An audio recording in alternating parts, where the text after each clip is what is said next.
também, bom dia, eu estou entrando aqui agora, começando aqui a nossa live de convite, na hora que a gente está aqui com pequenos problemas técnicos de último momento, né?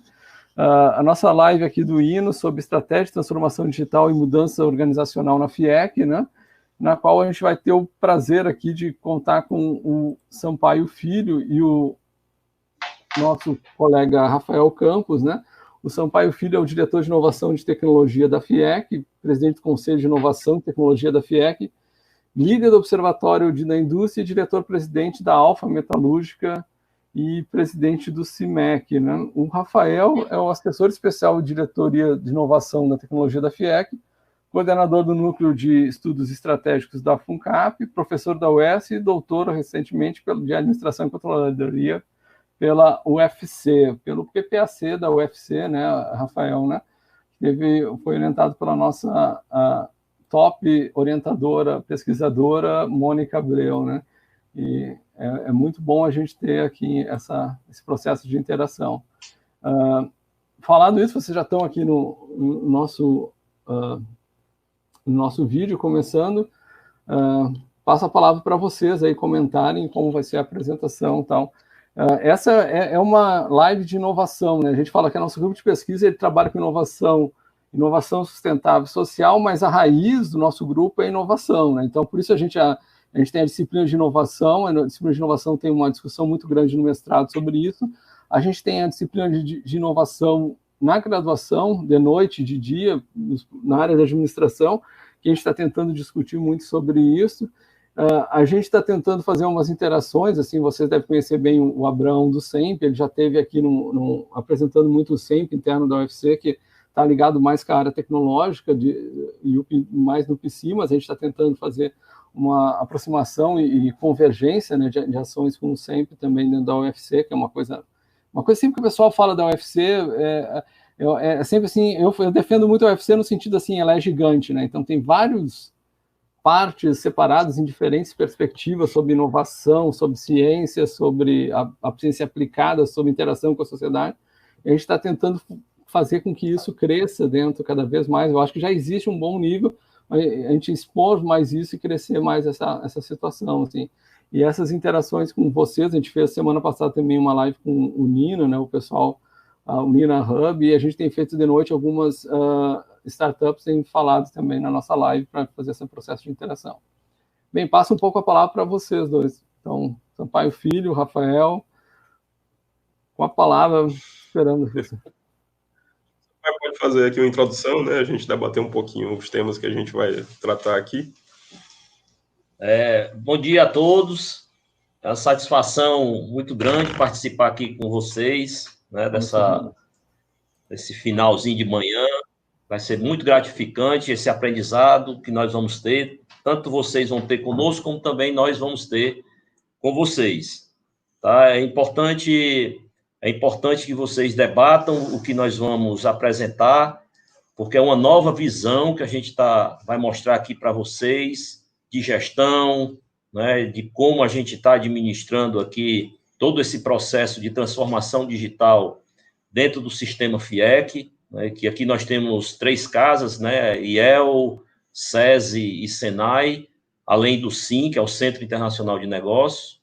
Então, essa transformação, ela passa por todas essas casas e tem várias novidades, várias inovações que a gente está fazendo e muitas delas passam pela gestão, né, gestão da administração desses projetos, qual a nova visão que a gente está dando para impulsionar o resultado desses projetos.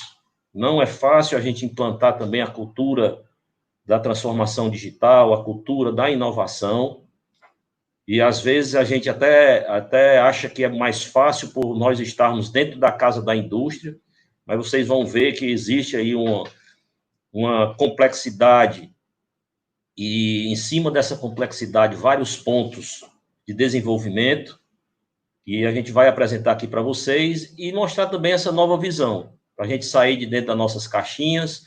Na realidade, eu não gosto mais nem de caixa, a gente sair mesmo jogar a caixa fora, pensar totalmente fora das caixas, né, sem caixa, né, pensar mesmo sem caixa, com a mente aberta, e essa abertura ela tem que ser tanto para a gente absorver as novas tendências que estão por vir, como também a gente colocar o nosso pensamento, o nosso sentimento em relação a essas mudanças que estão acontecendo. Então, é um prazer, professor, e eu agradeço, né, o convite feito. É sempre uma honra a gente participar desses debates junto com a universidade.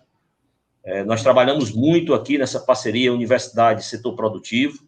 A gente acredita muito nesse tripé da inovação, né, governo, academia e setor produtivo, e isso é uma bandeira que a gente busca aqui dentro da Casa da Indústria, né, e dentro da visão que o presidente Ricardo Cavalcante tem em falar sobre inovação e transformação digital. Tá bom? Obrigado pela atenção de todos. Nós que agradecemos aqui a gente vai fazer uma vocês, né? Parou, né? Sim, vamos lá então. Eu queria agradecer que são pai e filho, a presença de vocês é que melhoram assim, esse processo de interação. É uma honra a gente ter vocês aqui, né, dentro da sala de aula, nessa sala de aula virtual, nesse ambiente que a gente criou, né? A nossa ideia era até fazer uma proposta de visita, né? Eu tinha combinado com o Rafael que a gente ia com a nossa turma toda, a gente ia lá ir visitar e falar. Aí agora mudou, a gente mudamos e adaptamos, né? Então, frente à situação. Mas o convite está de pé, viu? O convite está de pé, viu? Assim que tiver aí mais tranquilo, nós estamos abertos aqui a recebê-los. Tá, ok. Obrigado, então. Vamos lá, Rafael.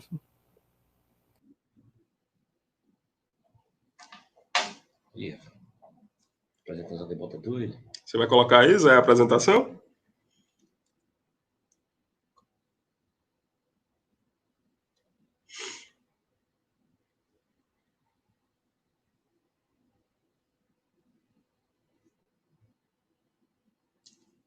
Acho que é. Ela está exposta, né? Acho que ele aqui. Parece ter caído.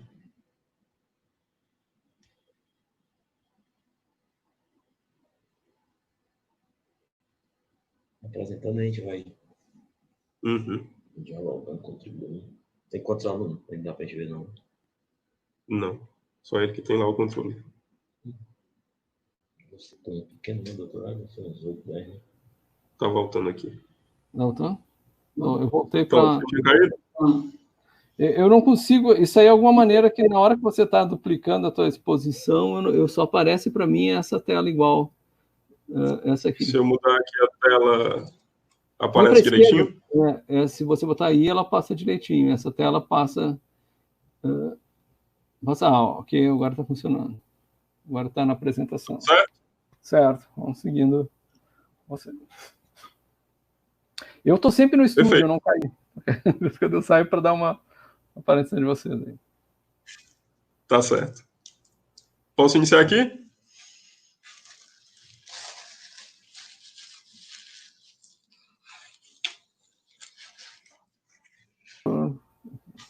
Por mim, tranquilo. Tá conseguindo mudar? Posso iniciar? Pode começar. Por mim, sim. Bom, então a ideia é a gente falar um pouquinho, né, das ações de inovação da federação, né, foi a provocação que você nos fez, né, de poder apresentar meio que um case, né, de inovação em torno do que, no caso aí, a federação vem fazendo, e acho que a gente tem trabalhado ações bem ousadas, assim, acho que realmente pode inspirar aí muita coisa para a própria academia, né, e é um prazer, na sequência, a gente também pensar até em interações, né, com os alunos de doutorado, enfim. Então, a ideia aqui é falar da estratégia de transformação digital, né, do sistema FIEC, que implica aí numa perspectiva de mudança organizacional, né, essa ação inteira, né, ela está sendo conduzida, né, pela Diretoria de Inovação e Tecnologia. O Sampaio é o diretor, né, de inovação, ligado diretamente à presidência, e a gente tem tido um desafio muito grande, né, de principalmente unir todas as casas numa só agenda, né, e aí essa diretoria foi criada muito nesse intuito, né, e vem fazendo esse papel de uma maneira, acho que inovadora, principalmente em relação ao próprio histórico, né, da federação. Acho que essas interações entre SESI, SENAI e IEL nunca foram tão tão orgânicas e nunca entraram num ritmo, né, bem avançado já de criar interfaces e criar sinergia entre os grupos de trabalho, né, inclusive mesmo quando eles são de casas diferentes, né. Então, a gente estruturou, né, essa estratégia num formato de um projeto, num grande projeto, e o grande objetivo seria realizar, né, a transformação digital dessas 3 casas, incluindo a própria FIEC, né, porque a gente tem a figura do Centro Internacional de Negócios, né, que é uma unidade da própria FIEC. Então, todas essas 4 casas, né, que compõem o sistema FIEC são aí os protagonistas desse processo, né. Então, realizar a transformação digital nessas casas, SESI, SENAI, IEL e FIEC, gerando uma cultura de inovação em todo o sistema, para que a gente possa alavancar o patamar tecnológico do nosso portfólio, né, e o foco central de tudo isso seria a indústria, né. Então, é preparar a federação para atender a indústria da melhor forma, estando a federação num patamar tecnológico mais avançado e pronta, então, para gerar essa produtividade e competitividade no setor industrial. Então, o nosso objetivo maior é agregar valor para a indústria, e para isso a gente precisa estar preparado, né, e integrado.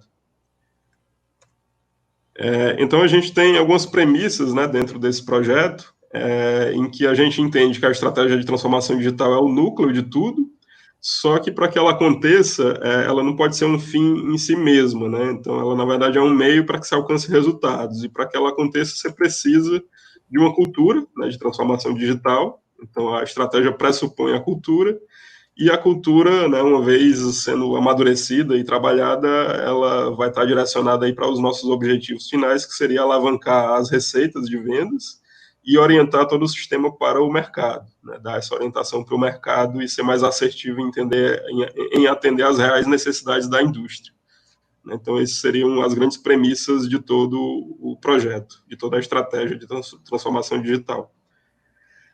Para isso, desde o ano passado, né, a gente, na gestão do presidente Ricardo, que começou em setembro do ano passado, né, a gente abriu uma primeira frente de ação para fazer uma primeira entrega ainda em 2019. Né, então, a gente teve o prazo aí de dezembro de 2019 para fazer uma primeira entrega desse grande projeto de transformação digital. E como o grande desafio era fazer essa sinergia, né, entre SESI, SENAI e IEL, a gente começou a adotar metodologias ágeis, né, em que você tem principalmente uma lógica chamada de escalagem, né, no caso do Scrum. Então, a escalagem Scrum, que os projetos são transversais, né, aos setores, e a gente precisa contar com todos os setores, né, tanto de áreas finalísticas como de áreas corporativas.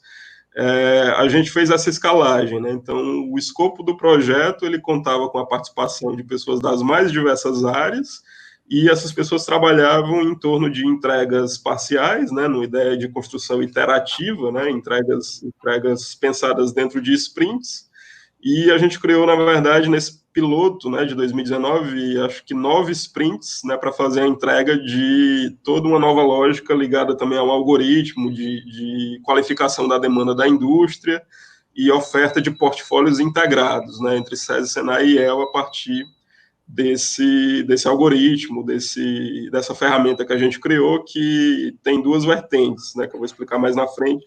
Envolve a qualificação da demanda e a construção de um roadmap do desenvolvimento da empresa e a oferta integrada do portfólio, né, para que a empresa possa cumprir esse roadmap de maneira que ela se desenvolva. Então, para que esse projeto, né, na fase piloto, pudesse ser desenvolvido, a gente criou essa sistemática de escalagem Scrum, né, em que teve aí, eu fiquei, nesse momento, numa figura de um Scrum Master, né, que coordenava esses times todos, a diretoria de inovação como grande sponsor e articulador do processo como um todo. O Observatório da Indústria fez um papel muito do chamado PO, né, do Product Owner, em termos de validar as entregas antes de levar para a instância de governança da alta gestão, e a gente tinha times, né, compostos aí por praticamente todas as áreas corporativas e algumas áreas técnicas, né, fazendo essa integração entre as casas. Quer comentar, Sampaio? Não, pode passar. Perfeito. Então, nesse piloto de 2019, né, que foi como tudo começou, esses times eles se dividiram aí um pouco nessas temáticas, né? A gente criou 4 times, acabou dividindo os 2 primeiros, né? Estavam mais relacionados, a gente dividiu como A1 e A2, e eles tinham essas missões de construir um diagnóstico de automatizar esse diagnóstico, né, para que ele pudesse ser preenchido de maneira eletrônica, fazer uma modelagem estatística já num time B, né, ligado à construção de algoritmos de venda preditiva, e um time C ligado a colocar isso em teste, né, em aplicar junto à indústria para ver o quanto funcionou e o que é que precisaria melhorar, né. Então, esses foram os times criados nesses 2 meses e meio, acho que até um pouco menos, né, do final de 2019, em que a gente rodou a construção aí desse piloto. E aí, para ilustrar que piloto é esse, né, os slides seguintes trazem um pouco, primeiro aqui, dessas sinergias, né, para mostrar o quanto pessoas que muitas vezes nem sequer se conheciam, né, mesmo tendo 8, 10, 12 anos de casa, mas foi um exercício em que, inclusive, fez com que muita gente se conhecesse e passasse a entender o trabalho um do outro, né, e realmente criar essa lógica de uma atuação em conjunto. Então, aqui está uma ilustração de um pouco de alguns momentos que a gente teve, né, da criação coletiva desse projeto. E aí os resultados, né? Então, a gente, na verdade, construiu um diagnóstico, em que esse diagnóstico é um diagnóstico de gestão, inovação e tecnologia, em que ele faz uma varredura da empresa, né, em termos das maturidades de práticas dessas empresas diagnosticadas, e na medida em que ele faz essa varredura, né, ele verifica o quanto a empresa está madura ou não em cada um dos elementos avaliados, né. A gente tem um pool aí de elementos avaliados, que se subdividem em categorias e subcategorias, e no último nível você tem as próprias questões do questionário, né, que está estruturado numa lógica de escala Likert, em que ele vai ali, o respondente, o industrial, o gestor, vai ali avaliar, fazer uma autoavaliação do quanto ele está ou não maduro naquelas práticas da empresa dele. E na medida em que ele responde esse formulário eletrônico, né, ele recebe esse relatório aqui, né, já num formato mais acabado, né, com design, com todo um trabalho que também, né, foi previamente desenvolvido, e ele chega nesse roadmap, né, nesse roteiro, em que ele vai ter aí os percentuais, né, estão relacionados ao quanto ele atingiu em cada uma dessas práticas avaliadas. A gente construiu toda a lógica dentro de 10 grandes dimensões, como a gente chamou, né, que perfazem esses temas da gestão, inovação e tecnologia. E aí, estratégia, gestão, produto, processo, qualidade, produção, eficiência energética, automação, a parte toda de mercado, né, marketing, vendas, e a parte final mais ligada à sustentabilidade, né? Então, foram 10 grandes passos que o questionário abarca, e eles se subdividem, né, em 21 vetores, como a gente chamou, né, que também são temas ligados a esses grandes temas, onde a empresa é avaliada. E aí, essa avaliação dá, numa escala de 100%, né, dá o quanto ele atingiu desse 100% em termos das maturidades de prática que ele tem, né, em relação às boas práticas daquele tema. E dependendo do percentual que ele alcance, né, essa figura é mais ilustrativa, mas as cores trazem aí um pouco da legenda e da didática que a gente usou, né? Então, o que está em laranja é o que a gente chamou de caminho crítico, né, que são os itens pior avaliados, digamos assim, né, onde ele tem mais espaço para melhorias, e ele teria que prioritariamente trabalhar esses itens em laranja dentro dessa ordem, né, que a gente ordenou aí numa perspectiva conceitual, né, onde os primeiros elementos, os elementos finais pressupõem os primeiros, né, então tem aí uma pretensão prescritiva, né, de que essa ordem seria, digamos, a mais interessante que ele pudesse caminhar, né, dentro desses 10 passos. E aí o que está laranja seria o caminho crítico, e ele iria atuando, né, por meio de consultorias, intervenções, treinamentos, capacitações para melhorar esses índices das caixinhas em laranja. O caminho do meio a gente chamou de caminho neutro, né, são as práticas que não estão nem tão boas nem tão ruins e que podem ser trabalhadas de maneira secundária, né, também compondo aí um caminho, né, porque daria essa sequência lógica. E o terceiro, os itens mais em verde, né, seriam, digamos, os pontos fortes da empresa, onde ela pode, né, se sustentar neles para trabalhar os outros, né, e também trabalhar em torno de manter essas competências. Esses textos que estão aí dispostos, né, eles são também todos construídos de maneira customizada para cada diagnóstico, e o algoritmo, ele compõe, né, esse resultado com as indicações, né, com essas indicações em função da avaliação que é feita, né, em função dos percentuais obtidos, o algoritmo vai pensando os textos respectivos e vai compondo esse relatório como um relatório analítico, né, em que o empresário poderia se deter, né, em torno do relatório para poder entender mais da empresa dele, refletir e tomar decisões. Então, esse foi o modelo que a gente construiu. Ele se desdobra né, esses itens todos têm prescrições específicas, 1 a 1, e a gente também tem um respectivo para o time de vendas, já com a sugestão do nosso portfólio, integrado já, né, de SESI, Senai e IEL, que tem aderência a cada um desses temas para que o consultor possa ser assertivo na oferta de soluções, né, que a federação pode propor para que esses itens em laranja, prioritariamente, sejam amadurecidos com o apoio da federação. Né, e aí já integrando o portfólio das casas, né, SESI, Senai e IEL. Então já promove uma atuação em conjunto das casas na solução. E aí esse relatório é recebido, e aí a gente veio para cá, que já seria 2020, em que a gente viu que toda aquela solução, por mais que ela já tivesse, né, uma grande sofisticação em termos de inteligência, né, de estatística e de design, de integração, né, de toda uma lógica, mas ainda era uma solução offline, né, porque você tinha um formulário eletrônico que precisa, né, e ainda hoje está sendo disparado em termos de aplicações, mas aí ele gera esses relatórios que hoje estão em PDF, mas ele não se integra a toda a sistemática interna da federação de atendimento, né, de gestão dos times de venda e de todo o resto, né? Então, assim, ainda era uma solução isolada, né? Ele precisava se integrar aos processos da federação como um todo.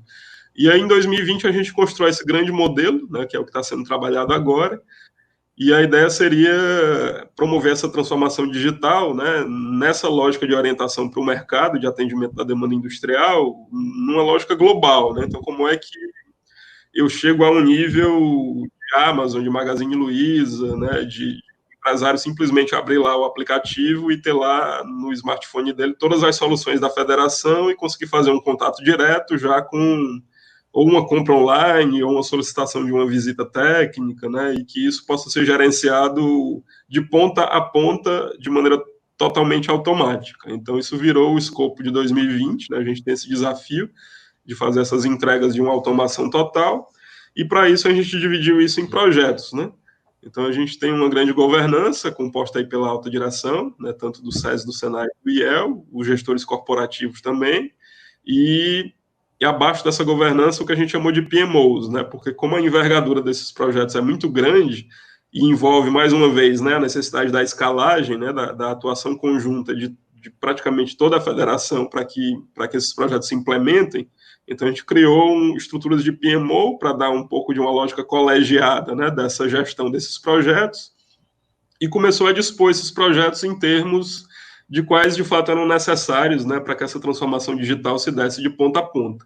E aí os 3 PMOs que foram criados, né, o primeiro, o 4.0, como a gente denominou, e ele está muito relacionado àquilo que eu já apresentei, né, do piloto do ano passado, que seria criar uma grande plataforma de diagnósticos, alimentar essa plataforma com uma grande pesquisa de campo, né, a gente tem uma perspectiva de terminar 2020 com próximo de 500 aplicações, elas estão em curso no momento, mesmo com, né, a gente passou pelo desafio da pandemia e teve que atrasar alguns cronogramas nesse sentido, mas já está de volta com essa pesquisa, com a perspectiva de terminar 2020 com mais ou menos 450 a 500 aplicações.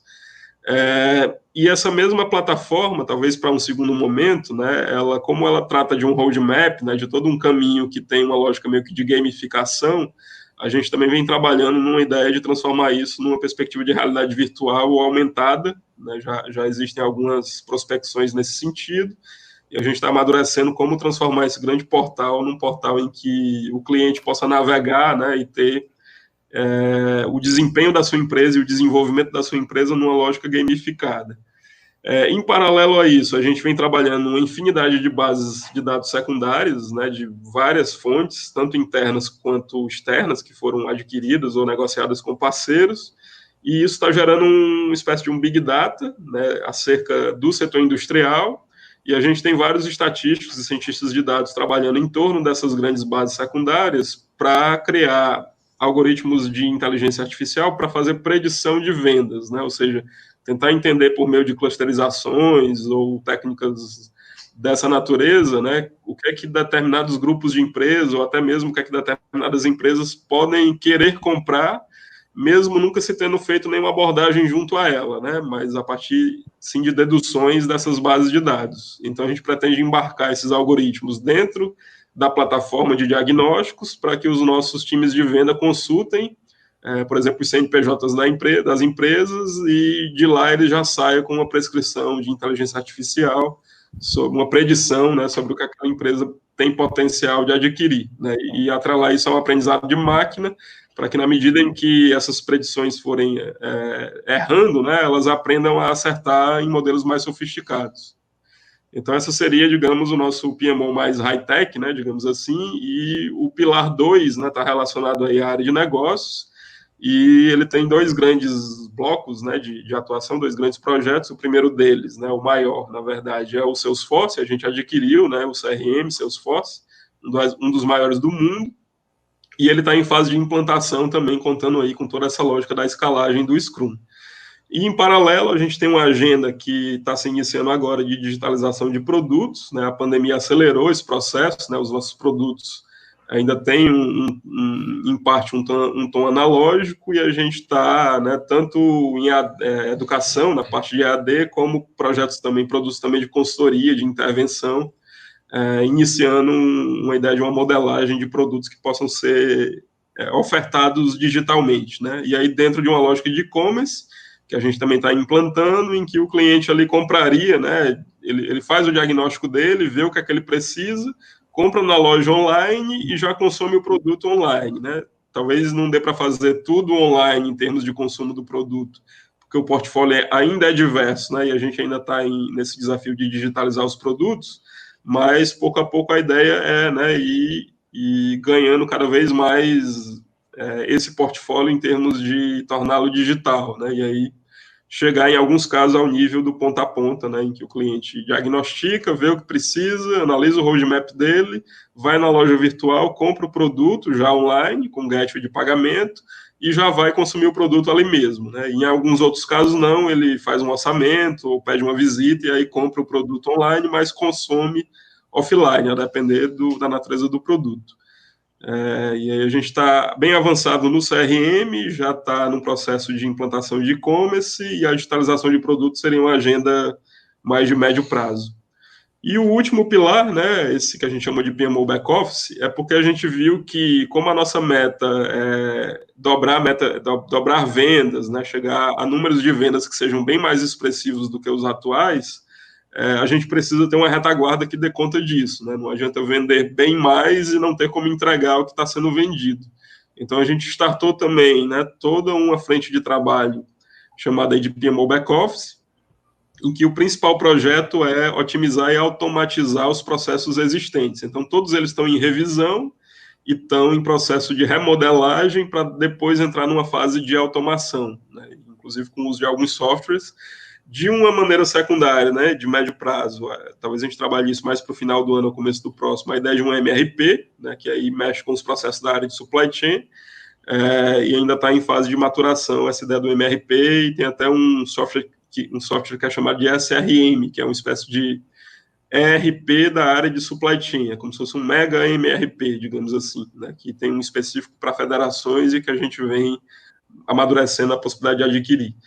E o último item, também ligado ao back-office, é que prestar serviços das mais diversas naturezas, né, desde atendimento médico, no caso do SESI, até educação executiva, no caso do IEL, e consultorias tecnológicas, no caso do SENAI, essa grande variedade, né, e quantidade de produtos faz com que a gente tenha que pensar na maneira como esse serviço vai ser prestado para o cliente final, né, e cada um deles vai exigir aí um pensamento específico sobre como essa prestação do serviço vai ou não poder ser automatizada, né? Isso se conversa muito com a digitalização de produtos, né? Só que nem tudo vai poder ser digitalizado em termos de ser ofertado completamente online, né? Por exemplo, academias do SESI, né? Você não pode muitas vezes automatizar 100% o produto, mas você pode automatizar o processo de prestação desse serviço, né? Por exemplo, automatizando as fichas dos alunos, né, que fazem parte das academias, e criando toda uma lógica de relacionamento com ele né, atrelado ao CRM também, mas também atrelado a algum software específico que faça, né, que capture esses dados, né, dessas fichas de alunos para poder ver a evolução dele nos treinos ou alguma coisa do tipo. Então, cada produto aí nessa última caixinha vai exigir, mais no médio e longo prazo, um trabalho mais específico, né, que a gente ainda vai juntar com todo o resto, né, e amadurecer e avançar para que essa digitalização realmente se dê de ponta a ponta. O último pilar aí, né, tá fora dos projetos, é só um lembrete, porque a gente ainda tem as atividades do dia a dia, né? Então, o desafio de escalar Scrum também tem a ver com trazer tantos projetos dessa envergadura, né, para dentro da estratégia de transformação digital, sobrepor as rotinas atuais, mas mesmo assim sem sobrecarregar ninguém, né, e ter um dimensionamento gerencial da capacidade de produzir tudo isso, né? Então, é um lembrete nesse sentido, que a gente tem tido todo esse cuidado de, né, ter a agenda das pessoas agregadas a esses projetos de maneira produtiva e sem que isso atrapalhe o dia a dia delas e fazendo com que o dia a dia delas se integre a tudo isso, né? Porque na medida em que tudo for sendo digitalizado, né, você vai tendo uma transformação digital de fato, né? Então, o que era rotina passa a ser uma nova rotina com o uso, né, de todos esses artefatos aqui que a gente está trabalhando. Então, é um lembrete nesse sentido, e a gente teria, né, toda essa transformação digital aplicada. A ideia já tem em dezembro agora uma grande entrega disso, né, com muito dos parciais de cada projeto desse finalizados, e já dando um sentimento de conquista, né, para poder gerar um novo fôlego para uma nova rodada de 2021. Né? Então, mas a gente já deve, em 2020, chegar a um nível mesmo em que produtos possam ser consumidos do smartphone. Né? Então, esse é a grande entrega de 2020, né? Pelo menos para um trecho do portfólio. Então, esse é o grande desenho. Aqui, na sequência, tem algumas ilustrações do que eu falei. Então, isso aqui é um pouco do que seria a nossa realidade virtual ou aumentada dentro da lógica do roadmap. Né? E aí a gente vai amadurecer um pouco como seria isso, né? Como o cliente consegue transitar, né, pela sua própria empresa para poder ver o desempenho de cada setor. Né? São só figuras ilustrativas, mas dão um pouco de uma visão de possibilidades, né, de como isso pode entrar numa lógica virtual gamificada, né? Esse aqui é um pouco do status do CRM, né? A gente está com ele em fase de implantação, então já tem aí 60% concluído da primeira leva do MVP que a gente traçou. Algumas atividades foram deixadas de lado para esse primeiro momento, outras estão em andamento e outras vão iniciar, né, com a perspectiva de entregar tudo isso em 2020 ainda. E aí os benefícios ligados à integração das bases de dados, automação do processo de vendas, né, a gente vai ter os vendedores georreferenciados em tempo real, a gente vai conseguir projetar receitas de maneira automática, né, porque o histórico de vendas nos permite fazer isso, em torno do CRM, e aí estimar o fluxo de caixa de maneira mais precisa, e gerenciar os leads e oportunidades, né, e todo o funil de vendas, que é o grande desafio de maneira automática. No PMO Back-Office, né, isso aqui é um pouco do passo a passo de implantação dessa automação e otimização de processos. A gente já está na fase 3, né, a gente finalizou aqui a análise e avaliação de todos os processos, e aqui já envolvendo mais ou menos 30 pessoas dessas áreas corporativas todas que estão envolvidas nisso, como o time de trabalho, e mais ou menos uns 20 modeladores, né? A gente criou um time de modeladores, de pessoas que vão realmente redesenhar os processos, primeiramente no Visage, né, em dotação no BPM, e depois automatizar isso em ferramentas de automação. Então, tudo isso está sendo feito com, né, essa quantidade de pessoas e todas elas integradas a uma sistemática de trabalho já estruturada. Então, a gente finalizou essa avaliação e análise e avaliação de processos, já formou os times de modelagem, também os times de gerenciamento, digamos assim, e estamos agora na terceira etapa, que seria esse redesenho mesmo dos processos, para depois entrar na automação e na estruturação dos procedimentos, e, por fim, treinar os usuários para colocar tudo em produção. Né? Então, esse é o nosso roadmap aqui do PMO Back-Office, dessa parte toda de otimização e automação de processos. Para dar uma ideia, né, a gente tem no radar aí, nesse trabalho, 511 processos distribuídos aí nessas áreas temáticas, que estão sendo revisitados, né, nessa primeira leva, para que ainda em 2020 a gente tenha todos eles, primeiramente, otimizados, no sentido de que devem virar uma quantidade bem menor depois dessa racionalização, e depois automatizar, né, para tornar a federação bem mais bem mais ágil, né? Tirar muito da burocracia que acaba sendo inerente a algumas atividades. Mas acho que até o final do ano a gente, né, baixa esse 511 aí, pelo menos para uns 250, 300, é um pouco da expectativa. E depois automatizar o que ficar, né? E aí essa seria, né, a estratégia de transformação digital. Acho que eu apresentei ela como um todo. A gente tem só digamos, um apêndice aqui, que é um novo projeto que está em curso, que também ganhou uma grande envergadura, né, e faz parte também da diretoria de inovação e tecnologia, e aqui já seria, digamos, inovação mesmo, né, não é uma transformação digital da federação, já é como a federação vai promover o tema da inovação, tanto para si, mas também, principalmente, para a indústria, para o ambiente de negócios, né, para as startups e outros mais, né? Então, a gente já vem amadurecendo há mais de um mês esse programa, e ele está em fase de implantação, já com um direcionamento bem interessante e boa perspectiva de implantação. Ele tem esses objetivos, né, promover a inovação de processo, produto e modelos de negócio na indústria, a partir da oferta, né, das soluções, mais uma vez, integradas, né, de todas as casas e também de parceiros, e também tem o intuito de promover, também de realizar ações de desenvolvimento, ações de fortalecimento do ambiente.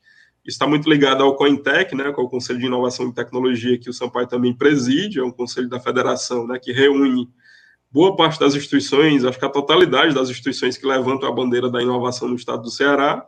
Então, o programa também tem aí o intuito, né, de fortalecer esse ambiente de negócios com essas instituições cada vez mais unidas e trabalhando em conjunto, né? E, por fim, desenvolver empresas de base tecnológica, startups, né, e aí se utilizando também do próprio COINTEC, né, e desses parceiros e desse ambiente de negócio fortalecido, para que essas parcerias, né, atuem nessa perspectiva das startups. E esse seria um olhar externo, né, o programa como um olhar externo, e também a gente tem também o olhar interno, né, que seria fomentar a cultura da inovação dentro do próprio sistema, tendo a própria transformação digital como um elemento central, integrando suas ações e transformando produtos e processos e fortalecendo a capacidade de prover soluções para o setor industrial. E aí a gente dividiu esse programa em 4 vertentes. A primeira da institucionalização, né, que tem esse escopo mais de conversa, né, com essas entidades parceiras que têm também essa mesma bandeira da inovação, e que vai ter o COINTEC como seu grande fórum, né, para que essas ações de institucionalização sejam fortalecidas. Na sequência, ações de promoção, né, da inovação, ligados muito a eventos, a ações mais mesmo de gerar essa cultura, né, de inovação, principalmente na indústria. Ações mais de realização no sentido de intervenção, né, de ações que realmente transformam, como consultorias, projetos, né, ações que entrariam dentro das empresas para fazer a inovação de fato acontecer. E o último, a inovação interna, que seria realmente a parte de trabalhar essa mesma temática com os nossos colaboradores, estendendo aí também para os sindicatos da indústria e os colaboradores dos sindicatos. A coordenação do projeto é da diretoria, né, e tem o IEL como grande braço executivo, né? O IEL entrou já por ter um time muito bem estruturado e ter aí e ter capacidade de execução, né? Então, como a diretoria não tem braços, digamos assim, ela se utiliza, né, da própria integração das casas. O IEL veio para fazer esse papel de colocar o programa em prática, sendo um grande articulador e mediador das demais casas. E aí a realização conta com todos, né? Tanto as áreas corporativas e as casas do sistema FIEC, como também os parceiros. Aqui é um detalhamento dessas vertentes, né, que detalham um pouco do que eu falei, do que seria o escopo de cada uma delas. E aqui já é um pouco de uma proposta operacional, né, já é um nível tático operacional do como isso vai ser colocado em prática. Então, a gente tem uma vertente aí de eventos, outra de integrar o nosso portfólio, né, numa oferta para a indústria de soluções, incluindo aí uma campanha de produtos de inovação, uma outra de estruturar programas de desenvolvimento de negócios, incluindo parceiros aí, e aí fomenta a startup mesmo. E o seguinte, estruturar as políticas de inovação das casas, modelar vários projetos, né, que compõem essa lógica toda, e estruturar uma agenda positiva para o COINTEC, com o intuito de elevar um índice de inovação que a gente já tem, que já está na segunda edição, né, que faz uma mensuração do desempenho de inovação dos estados brasileiros, de maneira comparativa. Então, a ideia seria estruturar uma agenda que eleve o nosso os nossos percentuais dentro desse índice, que deve, inclusive, ser adotado pela CNI, e existe uma conversa bacana nesse sentido para que ele realmente seja um índice nacional. E é isso, né? Então, deu para apresentar aí 2 grandes iniciativas, a estratégia de transformação digital e esse programa que é mais recente, mas já está bem avançado, né, de inovação industrial.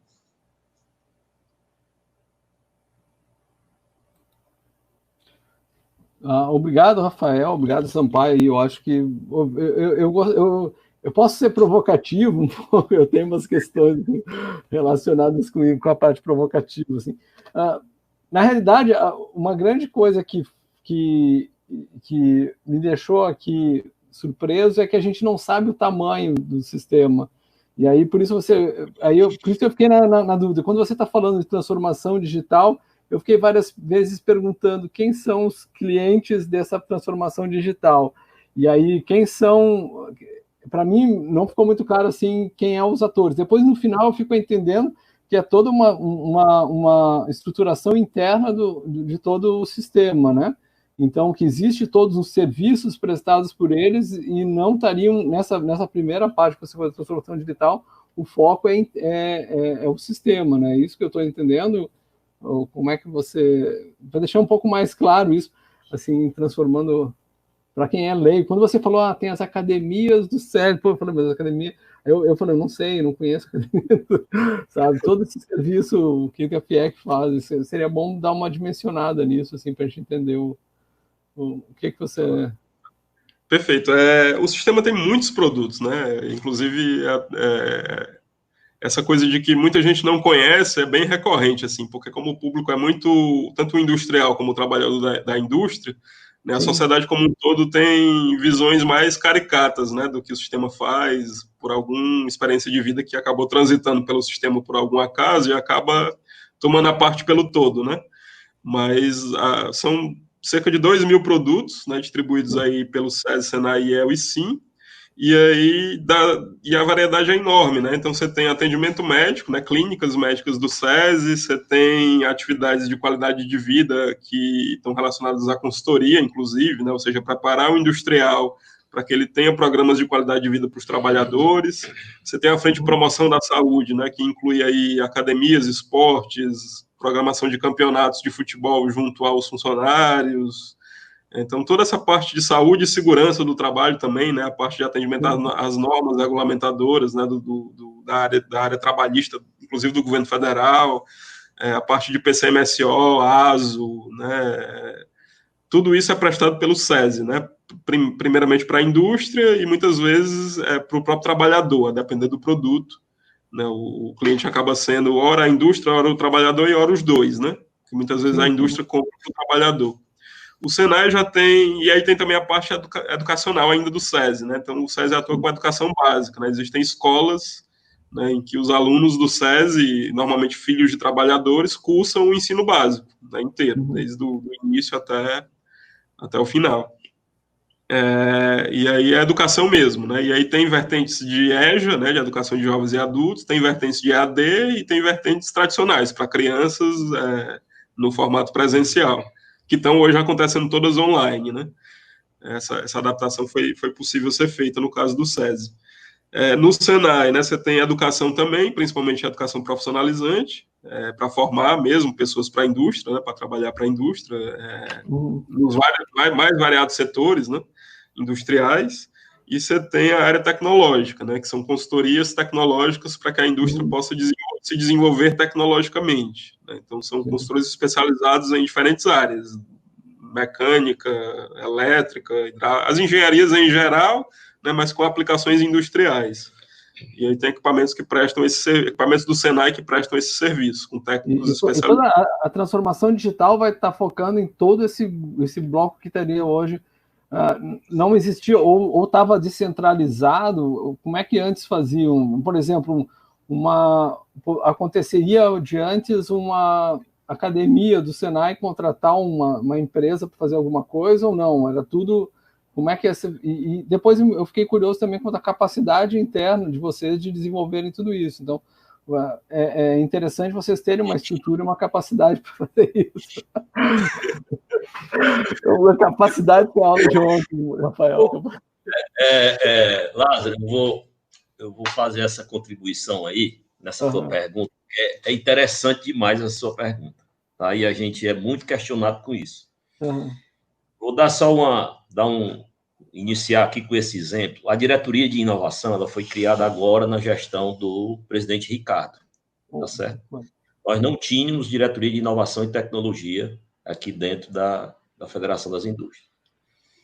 E aí, quando ele criou, né, aí veio todo mundo falando, e aí, como é que vai ser a estrutura dessa diretoria? E aí eu falei, assim, olha, a estrutura da diretoria vai ser composta por mim e com as pessoas que eu identificar dentro das casas. Sim. E aí todo mundo ficou admirado porque que a gente não ia ter uma estrutura, o Sampaio não ia ter uma sala com assessores, com toda uma equipe, contratar, enfim, porque a pessoa pensa logo nisso, né? Sim, sim. E aí já foi logo um dos pensamentos já para ter, diferentemente das outras diretorias que tem na casa, que tem toda uma estrutura. Né? Então, assim, já foi logo uma disrupção que nós fizemos em relação a isso. Tá? E assim, a diretoria hoje se resume eu e o Rafael. Pronto, somos nós dois. Tá? Agora, o que é que a gente se utiliza? A gente utiliza de todo o potencial das equipes que as casas têm. E aí, nesse momento, a gente evita o sombreamento das ações, a gente otimiza recurso das casas, esses recursos que cada uma das casas iam fazer, né? A gente consegue unificar e fazer uma ação só, que aí fortalece o sistema como um todo, tá? Sim. E aí começamos a desenhar exatamente isso que acabamos de apresentar para vocês. Né, mostrando o potencial de cada equipe, identificando aquelas pessoas de dentro que a gente tem aqui. Para você ter uma ideia, dentro da nossa equipe, essas equipes que foram identificadas nesses times aí de Scrum, que vocês viram, nessa metodologia do Scrum, nós temos psicólogos, nós temos economistas, nós temos administradores, engenheiros elétricos, engenheiro de produção, cientista de dados, engenheiro de dados, designer, filósofo, né? O caso aqui do Rafael. Eu disse, enquanto eu não conseguisse um filósofo para compor a equipe, eu não ia sossegar. Aí consegui aqui o Rafael. E fica todo mundo assim, se perguntando o porquê dessa diversidade, né, de profissões na formação dessa equipe, né? E eu tenho aprendido muito ao longo da minha vida mesmo, inclusive empresarial, que eu sou formado em engenharia mecânica, tenho especialização em engenharia mecatrônica, e eu gostava muito de conversar só com engenheiros. E a coisa não saía, né? Ficava aquela coisa muito exata, aquela coisa muito dentro de uma caixinha, sabe? E aquilo me inquietava. Aquilo me inquietava muito. E aí eu comecei a conversar com outras pessoas, né?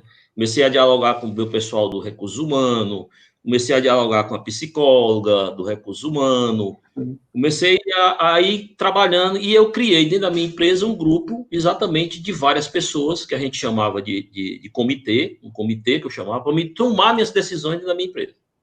E a coisa abriu-se assim um leque fantástico, uma coisa extraordinária, né? E aí eu trouxe isso, essa minha visão, eu trouxe isso, sempre venho trazendo isso dentro da minha vida, dentro da minha concepção de trabalho, tá? E aí eu trouxe isso para cá, para dentro da Federação das Indústrias, e a gente tem feito esse grande trabalho dentro do Observatório da Indústria, que aí eu convido novamente vocês a virem conhecer, tá? O Observatório da Indústria. O Observatório ele surgiu na época, o presidente era o Beto Student, né? Tivemos essa ideia de construção do Observatório da Indústria e vocês vão ver a potência que é esse observatório. E a construção dele foi exatamente de uma equipe disciplinar, né? Então, a gente identifica essas equipes e cada uma vai ficar dentro das suas casas, fazendo a sua agenda, agora só que de uma maneira colaborativa e de uma visão coletiva de todo o sistema. E o que é mais importante é a gente deixar isso claro, por isso que quando a gente coloca ali que se pressupõe a uma cultura que não é fácil implantar. Nós estamos dentro da casa da indústria, mas eu digo para vocês, a gente recebe muitas críticas, né? Amigos nossos, amigo meu, empresário, porque eles ainda pensam dentro daquela caixinha, aquela coisa que tem que ser daquele jeitinho, daquela, sabe? Porque deu certo, está dando certo há 30 anos, porque vem de pai para filho, e de uma hora para outra aquele negócio desaparece, aquele negócio some, e às vezes o cara não sabe nem por que ele desapareceu, né? Exatamente pela forma que ele vinha trazendo, né, a metodologia, e o mundo mudou. O mundo tá mudado, né? As empresas agora desse pós-pandemia que vão continuar são exatamente essas que estão aí com esse olhar para a transformação digital, para a inovação, né, para o novo, e esse novo não é fácil. E ele tem que partir de dentro da gente, de nós mesmos, nós, a pessoa. É o professor Lázaro, é o Rafael, sou eu, Sampaio, são vocês aí que estão nos ouvindo, que tem que mudar primeiro dentro da gente. Se a gente não mudar, se a gente não tiver esse pensamento colaborativo, esse pensamento coletivo, para que a gente venha trabalhar dentro de uma transformação digital, meu amigo, não comece. Não comece, não vá, porque você vai ficar frustrado, porque a coisa, ela não tem mais volta. Transformação digital não tem mais retorno. Por isso que a gente tem que ter uma mentalidade aberta, uma mente aberta para a gente aceitar as críticas, as sugestões, sabe? Principalmente as críticas. Críticas construtivas, tá? Porque a crítica pela crítica, ela não leva a nada. Não leva a nada, e aí é só um esforço que está se perdendo, né, ao longo do tempo, e isso eu abomino, eu eu escuto a primeira vez, o cara fala, se vier de novo é a mesma coisa, aquele mesmo discurso, para mim ali eu não convido mais nem para participar das próximas reuniões. Então, assim, a gente tem que ter muito isso, sabe? Essa tomada de decisão, essas mudanças que a gente tem que ter dentro da gente. E isso a gente não é fácil, repito, não é fácil, porque isso é mudança de cultura, e quando é mudança de cultura, a coisa é muito complexa, Mas o bom disso tudo é a gente ver o resultado. Quando a gente começa a ver o resultado, a gente começa a ver o brilho nos olhos da equipe, né? A gente vê que a equipe ali está ali. Nós tivemos uma experiência fantástica agora nesse período de pandemia, como, apesar de todo mundo isolado, em home office, né? Mas o quanto ainda que nós conseguimos avançar nesse período, né, de pandemia. Então, assim, é mudança que estão acontecendo. Tem pessoas que são muito resistentes, e essas pessoas a gente vai deixando para trás, né? Como eu digo, a gente tem que tomar decisão. Decisão, ela não pode ser demorada, e muitas vezes não é fácil se tomar decisão. Tomada de decisão, vocês sabem muito bem, isso aí é a praia de vocês, não é fácil. Se tomar uma decisão não é fácil, mas depois que você toma a decisão, aí você começa a ver as coisas clarearem, as coisas andam com mais uniformidade, e é isso aqui que nós estamos mostrando para vocês. Isso é o início de uma grande caminhada que a gente vai colocar aqui dentro do sistema FIEC, tá? Eu realmente estou surpreso positivamente, parabéns. Eu acho que todo o projeto aí ele é muito grande para ser explicado em tão pouco tempo, assim. Até eu tinha várias questões. É uma inovação. Porque essa questão de quem é agora já resolveu alguma coisa, né, assim. E aí vem a segunda parte, até tem um aluno que pergunta aqui, né, como é que, vocês estão vendo aqui a questão, como é que está funcionando essa parte de transformação digital para os seus clientes. Aí eu estou pensando para as empresas, né? Vocês estão fazendo primeiro o módulo do sistema, estão fazendo transformação interna do sistema de serviços que estão colocados, e aí vai ter o segundo passo, que é aquela parte que eu achei que é o P2I aqui que você colocou, que aí é pensando mais para frente. Vocês vão trabalhar como uma consultoria ou suporte, né, como federação, para os associados relacionados com isso, né? Isso eu estou entendendo. Mas comente aí sobre essa segunda parte. Uhum. E tem uma outra pergunta aqui. Perfeito. Essa pergunta é muito boa, viu? Tem pergunta. Depois tem uma pergunta relacionada com as barreiras. Perfeito. Tem várias coisas aí, né? A gente primeiro, né, teve justamente essa visão, né, de fazer em casa, né? Então, tirar essa hipocrisia, né, de querer que a indústria faça e a gente mesmo não fazer, né? Então foi uma dos primeiros insights, assim, né? Realmente proporcionar a transformação digital na própria federação.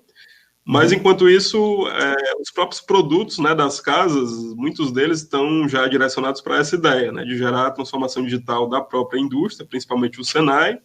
E no período de pandemia, a gente fez pesquisas por meio do observatório, né, para poder ver o que é que a própria indústria tem de necessidades até para enfrentar a crise, né. Então, várias pesquisas com boas amostras, né, foram feitas e a gente conseguiu constatar, né, que a parte de melhoria de layout de fábrica, por conta do distanciamento entre as pessoas, a área de saúde e segurança no trabalho e a própria transformação digital, né, são itens demandados pela indústria em função do contexto atual. Então, a gente tem essa grande amostra de indústrias, né, que foi pesquisada e que revelou esses interesses e essas necessidades, e a gente disparou todo um processo de atendimento, né, de abordagem comercial, né, primeiramente, depois de atendimento, para levar realmente para essas indústrias esses suportes, né, para que elas possam ter condições de enfrentar a crise, tendo a transformação digital como um dos meios, né, de enfrentar a crise. E para além dessa experiência da pandemia, né, e dessa pesquisa que a gente já startou, né, essas abordagens e essas vendas e esses atendimentos, a questão de toda a estratégia de transformação digital, como eu falei lá no início, ela está voltada, claro, para dar essa estrutura interna, mas o foco central é ser assertivo no atendimento da demanda da indústria, né? Então, não é um projeto de tecnologia, é um projeto de orientação para o mercado, né, que se usa da tecnologia para que essa orientação seja o mais assertiva possível. Então, acho que esse é o objetivo final do projeto, é orientar a federação para o mercado, para que ela saiba atender a indústria naquilo que ela realmente precisa. Porque você tem um histórico, né, de vendas de produtos de prateleira empurrados goela abaixo em função de metas de venda, né? Então, o vendedor ele está historicamente interessado em bater a meta dele, independentemente da indústria precisar ou não daquele produto. E aí a nossa ideia é fazer o inverso, né? Inclusive reconfigurar o portfólio em função do que a indústria de fato precisa. Certo. Uma das coisas que eu fiquei... Só complementar aqui o que o Rafael falou, e num exemplo prático, dentro da indústria, né, que é o cliente da federação, Sim. Nós tivemos já dois projetos piloto, né, feito um MVP pequeno, um MVP, numa indústria de alimentos e uma indústria de ração, uma indústria de panificação, tá? E é exatamente voltado para a digitalização dos processos, né? Implantar a indústria 4.0 lá no chão de fábrica mesmo. E aí, quando a gente fala em indústria 4.0, aí vem logo na mente da gente robôs, robotização, a história toda, e fica assim um gigante, né? Uma coisa assim que parece que a gente não consegue nem tocar, porque só os grandes complexos é que conseguem fazer isso. De forma alguma. Pra vocês terem uma ideia, nós fizemos esses dois projetos piloto, um foi numa panificação, numa padaria, tá? E o outro foi numa indústria de ração para animal. Tá? E foram investidos R$18 mil em cada projeto desse. Tá? Desses R$18 mil, todas duas pequenas empresas. Desses R$18 mil, 70% era patrocinado pelo Sebrae e os outros 30% pela empresa, tá? Em parceria com o Senai. E aí o Senai implantou sensores, né? Sensores nas máquinas, e aí o cara, pelo celular dele, um aplicativo, ele conseguia ver as paradas que tinham a máquina dele quando estava produzindo a ração, por que parava tanto, quantas vezes o cara ia no banheiro, enfim, ele conseguia controlar a produção dele através daquilo ali, só com isso aí. Então, assim, dali para frente, aí vai ser agora por conta da empresa. né? Logicamente, tendo assessoria, tendo a consultoria do Senai, né, dando todo o direcionamento. Então, assim, a gente eu estou fazendo essa colocação porque são coisas do dia a dia que fazem a diferença.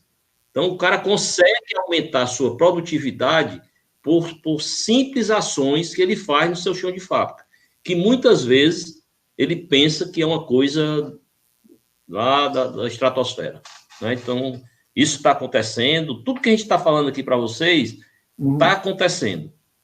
Está acontecendo e vai acontecer da forma que nós planejamos. Sim. Tem uma pergunta aqui sobre as barreiras, mas eu queria só tirar uma dúvida, que você falou lá, a plataforma de diagnóstico, você falou em 400 aplicações. Essas 400 aplicações são atividades internas do sistema, ou já são diagnóstico, e depois falando de uma pesquisa de campo? Essas duas questões que eu estou... De campo na indústria, né? É para diagnosticar a necessidade industrial. É um questionário que tem 55 questões e que a gente já tem várias aplicações e tem essa grande força de aplicadores em campo, né? Eles começam, na verdade, uma grande nova leva de aplicações na segunda-feira agora. Sim. E a gente precisa de amostra, né, para poder juntar esses dados primários com as bases secundárias e fortalecer toda essa inteligência. Bem interessante. Para ser justamente, mais uma vez, assertivo na oferta das soluções. Específica, né? E as barreiras, assim, nesse processo de transformação, acho que o Sampaio já falou da questão da cultural, assim, é uma das coisas que a gente tem, a gente está aumentando a nossa intensidade de pesquisa, que a gente inicia realmente, tanto na inovação como na sustentabilidade, tem uma questão cultural muito forte de resistência, né? Então, como é que vocês têm passado por isso?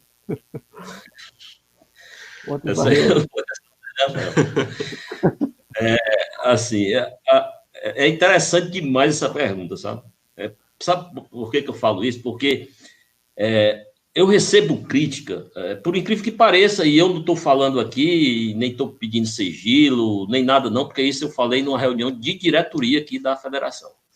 A gente recebe crítica dos próprios diretores, colegas nossos, né, da gente estar trabalhando dessa forma, com uma coisa tão disruptiva e tão acessível. Sim. Né? Porque a forma como a gente consegue conduzir, né, da maneira com que a gente está valorizando o colaborador, mostrando o potencial que cada um tem, né, é uma forma tão simples a coisa, que ela se torna, o impacto dela se torna valioso e grandioso. Tá? Não sei se eu estou me fazendo entender, devido ao impacto que isso dá. E isso, muitas vezes, incomoda as pessoas, porque as pessoas pensam logo que a gente tem que fazer uma coisa, contratar não sei quantas pessoas, contratar, sabe, aquelas coisas, sabe? Não, é a gente olhar para dentro do nosso negócio, ver o que é que nós podemos fazer dentro do nosso negócio. Sim. Né? Então, a partir disso, é que a gente consegue ir passando essas barreiras. Mas não tenham dúvida que isso é uma realidade eminente. Quase toda semana a gente sofre eu vou chamar ataque, né? Porque é quase que um ataque cibernético. Né? A gente sofre esses ataques que a gente chama aqui de fogo amigo. Né? Fogo amigo, exatamente. Eu acho bom porque a gente vai mostrando, a gente vai apagando esses fogo amigos exatamente com as ações que a gente vai fazendo. Né? Porque nessa determinação, nessa resiliência que a gente vai tendo junto com a equipe, valorizando a equipe, sabe? Uma coisa que é muito importante, e aí coloquem na cabeça de vocês, tá certo? E não é hipocrisia o que eu vou falar, tá? Todo mundo gosta de dinheiro. Eu sou empresário, todo mundo gosta de dinheiro. Mas não é tudo. O dinheiro não é tudo. Um tapinha nas costas, um aperto de mão, um abraço, um muito obrigado, reconhecer as pessoas, isso faz um diferencial imenso, imensurável, que um aumento de salário. Sim. Podem anotar e escrever o que eu estou dizendo isso para vocês, que isso vai fazer diferença na vida de cada um de vocês. Quando vocês estiverem dentro de empresa, quando vocês forem gestores de empresa, quando vocês forem líderes de equipe, de time, equipe não, de time, quando vocês forem líderes de time, prestem atenção nisso que eu estou dizendo hoje para vocês. Façam essa diferença. Hoje as pessoas são contratadas pelos skills, não mais pelos hardware. Não é mais currículo que coloca as pessoas no mercado de trabalho. Tá? Então, pensem nisso, pensem dessa forma diferenciada, que vocês vão sair lá na frente, vocês vão partir na frente de muitos, mas é muitos mesmo no mercado. Tá? E uma coisa que eu vou dizer para vocês, que eu sempre gosto de dizer, o meu avô, ele me dizia, meu filho, ou a gente faz poeira, ou a gente come poeira. Eu sou de fazer poeira. Muito bom, assim. Eu gosto muito da fala do Sampaio, assim, porque, na realidade, de vez em quando a gente fala algumas coisas, e a gente fala assim, pô, mas vocês são muito teóricos, né? Na administração, a gente fala esse negócio de motivação. E você falando, assim, da prática, da realidade que você vive, é uma coisa, assim, que deixa muito claro para todo mundo, assim, olha, motivação não é só dinheiro, você tem que realmente fazer. Só, a gente precisa primeiro do dinheiro, mas você tem outras coisas a serem feitas que valem muito mais do que só o financeiro. Né? Isso é um aprendizado que você está deixando aqui muito valioso aqui para nós. Essa questão da prática funcionando 100%, assim, um pouco bem explícita para nós. Por isso é importante esses nossos contatos. Assim, é muito importante a gente interagir bastante para deixar quebrar um pouco essa diferença entre teoria e prática. Na realidade, é só uma questão de fases e de interpretações, né? A coisa existe, talvez seja mal interpretado. Você está falando, talvez, alguma coisa defasada que depois você aprender. Agora, Sampaio falando sobre essa questão motivacional e o ambiente e a questão de dificuldade, a gente, assim, estuda, lê, sabe um pouco, mas nada como ser explícito, assim, a vivência de vocês aí, né? Tem uma outra pergunta aqui sobre os gargalos, né? Essas questões, como é que vocês enfrentaram isso? O gargalo de construção dessas políticas de ambientes intensivos em tecnologia no Nordeste, assim, como vocês veem isso? Assim, isso está se tornando um gargalo? É uma questão que já não tem? Eu acho que está muito relacionado, mais uma vez, à questão do atendimento da necessidade da indústria. Né? Então, a gente não quer necessariamente levar tecnologias de vanguarda para a indústria, pelo menos não de uma vez, né? Porque o objetivo é nos dotar de tecnologias para que a gente saiba o que a indústria de fato quer, para que a gente atenda em torno do que ela quer e precisa. E ela pode querer e precisar coisas que não tem nada a ver com tecnologia, né? E muitas vezes vai ser muito o nosso primeiro passo, né? Os gargalos de gestão, por exemplo, eles precedem os gargalos tecnológicos. Então, a gente não está querendo, a qualquer custo, transformar a indústria cearense numa indústria 4.0 na sua totalidade da noite para o dia. Talvez isso nem seja necessário, nem preciso, e seria impossível também, né? Então, a ideia seria entender o que a indústria de fato precisa para construir com ela um desenvolvimento, que no percurso vai chegar em algum momento a um avanço tecnológico, né? Mas a questão não é empurrar tecnologias para a indústria, é entender o que ela quer e precisa para poder ser assertivo num caminho em que ela possa se desenvolver. Eu vou até falar um exemplo agora que a gente tem vivido no período de pandemia. A gente teve essa demanda por aplicativos e compras em supermercados, né? Eu já conheci o pessoal que tem um aplicativo aqui que é o Mercadap para automatizar os supermercados e tal. E, na realidade, se mostrou uma grande lacuna. Se você não tem uma gestão de suprimentos eficaz, né, que funcione, não adianta você ter um aplicativo. Então, a logística eu vou fazer uma colocação em cima disso que você colocou, Lázaro. Em relação... Isso é interessante, isso que você falou. Aqui nós discutimos todos os 40 protocolos, nós temos 40 sindicatos aqui dentro da Federação das Indústrias, tá? O que compõe a Federação das Indústrias, 40 sindicatos de 40 setores, né? E fizemos todos os protocolos junto com o governo, todos esses protocolos de segurança para a gente retomada da atividade, fomos nós que desenvolvemos aqui junto com o governo do Estado. E a pressão era muito grande do setor produtivo, das indústrias, né, nós empresários, de voltarmos às nossas atividades. Muita gente queria porque queria voltar, porque tinha que voltar, desemprego, papapá, então era muito grande a pressão. Muito grande mesmo. Empresários ligando, empresários chorando, ligando, chorando. E estou falando de empresário pequeno, não, estou falando de empresários grandes também. Tá? Empresário com mais de 1.500 funcionários, 2.000 funcionários, né? Ligavam para a gente, chorando e se lamentando. Né? Mas o que é que eu quero dizer com isso? Nós voltamos, tá certo? E o governo autorizou, na fase de transição, que alguns setores produtivos voltassem com 40% do seu efetivo, tá? Show de bola, o pessoal ficaram satisfeitos, alguns setores que não voltaram continuaram na crítica, mas os que voltaram não fizeram os seus deveres de casa. O que é que eu quero dizer com isso? Aí é por isso que eu digo que é em cima da sua fala. Eles não observaram como estavam os seus fornecedores, como é que estavam os seus clientes, ou seja, não olharam para a cadeia, olharam só para o negócio em si, olharam só para o seu umbigo.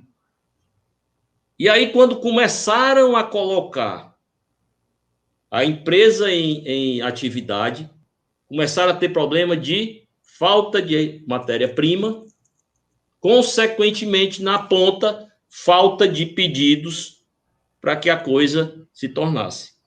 Ou seja, muitas vezes, quando a gente está o que eu quero finalizar é dizer que muitas vezes, quando a gente está no olho do furacão, a melhor coisa que a gente tem que fazer, e não é fácil fazer, não é fácil, tá? Vou falar de uma maneira simplista, mas não é fácil. Isso até mesmo pela experiência que a gente passa aqui dentro, né, os exemplos que a gente vê aqui dentro da Casa da Indústria. A gente tem que sair de dentro desse olho do furacão. A gente tem que enxergar o furacão todo. Desde lá do comecinho dele até lá o olho do furacão. Por quê? Porque se você não fizer essa análise do todo, você vai ficar ali preso, você vai ficar retido, você não consegue crescer, você não consegue ampliar, você não consegue andar. Então você fica preso ali, e aquilo ali gera o quê? Gera uma frustração do seu negócio. Você fica frustrado, e aí quando você começa a ficar, você só olha para o buraco, você não consegue pensar estrategicamente o seu negócio. Então, isso aconteceu muito, muito. E eu falo de empresas grandes também, tá? E a gente viu aí vários exemplos, quando partiu para a digitalização, vários grupos grandes, várias empresas grandes, não tinham nada de digitalização, né? Então, é só essa contribuição que eu queria falar e colocar em cima das suas palavras. Obrigado, sempre. Mais uma ótima ilustração concreta, assim, prática, né? Isso é excelente. Assim. Eu aqui a gente já está tomando mais ou menos, já passando o tempo em direção a finalizando, não quero tomar muito tempo de vocês, assim, para a gente pensar já na processão do almoço aí. Vocês têm alguma colocação, assim, na realidade eu tenho muitas perguntas aqui, mas eu acho que quando eu for me eu não sei vocês aí, mas eu estou tranquilo até meio-dia. Meio-dia eu tenho outra reunião. Então, tranquilo. É muito assim, por causa que o modelo de vocês é extremamente complexo. Assim, eu gostaria, assim, vocês, a gente entra sempre, uma questão de a gente entrar numa linguagem que eu não sei se todos estão conhecendo, né? Então, eu vou pedir para o Rafael explicar o que é o Scrum. Depois o que é o PMO, só para a gente falar, porque que, na realidade é um modelo, eu já ouvi falar dele, eu também, mas não entrei muito a fundo disso. E você falou assim, ó, nós vamos fazer escalagem Scrum você tem toda essa metodologia de projetos, de coisas assim, que já é uma tecnologia de ponta, assim. Então, eu ensino alguns alunos aqui, alguns membros externos falando, eu acho que vale a pena a gente tentar transformar algumas linguagens que você colocou ali, até para a gente entender isso, né? Eu acho que ficou muito bom, porque tem muito conteúdo na tua apresentação, assim, que eu acho que boa parte a gente entende, mas seria interessante isso, que os scrums, os sprints que você colocou, era uma equipe interna, pelo que eu entendi, né? Agora, e você já falou várias vezes, né? Então vocês montaram equipes internas diversas e integradas. Eu acho isso muito positivo, que o Sampaio falou. Eu acho que não existe inovação e criatividade com equipes únicas, a diversidade é fundamental para isso. Mas eu gostaria que você falasse um pouco sobre isso, assim, e o PMO, né? PMO BOK é uma coisa, é um modelo de projeto, assim, mas talvez só fazer uma pequena colocação sobre isso depois do Scrum. Perfeito. É interessante essa sua dúvida, essa sua pergunta, porque eu tinha isso também. Sim, tá certo? Eu já ouvi falar. Quando nós iniciamos nós iniciamos essa metodologia, nós iniciamos no Observatório da Indústria, né, que vocês vão conhecer. Uhum. E aí eu tinha essa dúvida, não sabia nem o que era, e os meninos falando, e eu sou muito de ouvir, né? Eu sou muito de ouvir. Falo muito pouco e gosto muito de ouvir, que eu aprendo muito mais quando eu escuto. E aí eles começaram a falar metodologias ágeis, IPMO, PO, e não sei o quê, e eu na reunião, meu Deus do céu, onde é que eu estou com esse porra, essas metodologias ágeis, né? E aí começando a aplicar. Quando a gente pega essas metodologias, que a gente aplica na prática, dá-se um esclarecimento tão grande para a gente, sabe, do entendimento, que aí que agora os projetos podem ser os projetos mais complexos que nós tivermos. Essa transformação digital é um dos projetos mais complexos que tem dentro hoje do sistema da indústria, né, e toda a sua história. Então, esse hoje é o projeto mais complexo que nós temos, né? Mas é uma coisa que se torna tão simples quando a gente coloca, né, numa só template, a gente consegue explicar tudo. Porque é exatamente devido à metodologia. Né? Essa metodologia ágil, que o Scrum é uma delas. O Scrum é só uma das ferramentas que a gente utiliza. Mas o Rafael vai falar aí com mais complexidade. É um especialista em complexidade, né? Então...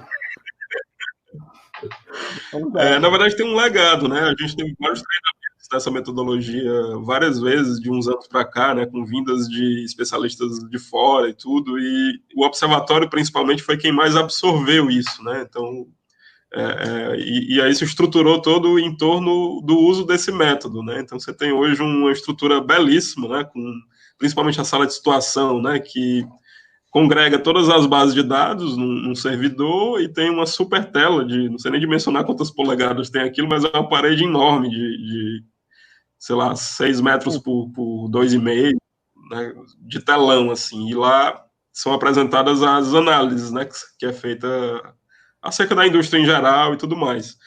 E uma equipe de 20 e poucas pessoas, né, então você tem uma estrutura belíssima de um centro de inteligência, né, que a gente chama de Observatório da Indústria, que se estruturou com esse método, a partir desses treinamentos do passado. Então, esse time foi absorvendo, né, essa metodologia, e com a transformação digital ele teve a oportunidade de ajudar a disseminar, né? Então, a gente conseguiu partir dele, porque já tinha a expertise, e o Guilherme Muchali, né, o gerente do observatório, foi também uma peça fundamental, né, nesse processo de levar essa metodologia para os outros setores.